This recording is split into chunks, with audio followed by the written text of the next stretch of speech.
Je suis Dominique Burgère, je travaille à l'université Pierre et Marie Curie comme ingénieur de recherche sur les questions de l'accessibilité pour les personnes handicapées, des technologies, Internet, livres électroniques en particulier.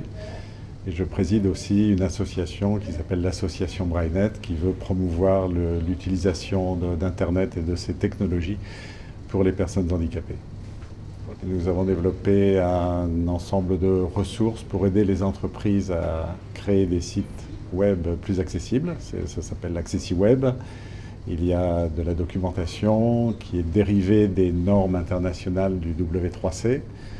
Nous mettons en place aussi des formations pour les entreprises.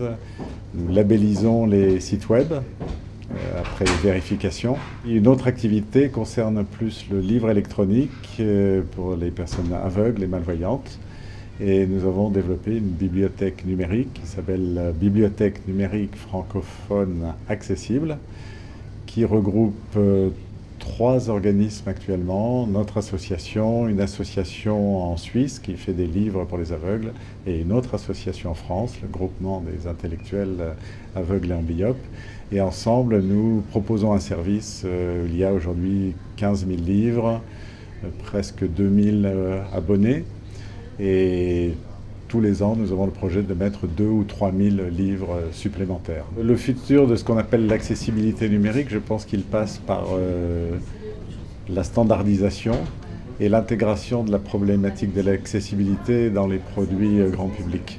Le format EPUB 3 qui a été publié, qui est utilisé par beaucoup d'éditeurs, de plus en plus d'éditeurs, qui devient le standard mondial.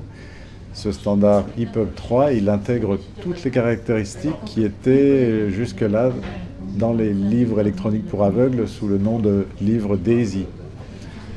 Ce qui veut dire qu'aujourd'hui, un éditeur qui publie un livre électronique, et tous le font, a tout ce qu'il faut sur le plan technique pour créer directement un livre qui pourrait être lu par une personne aveugle ou malvoyante.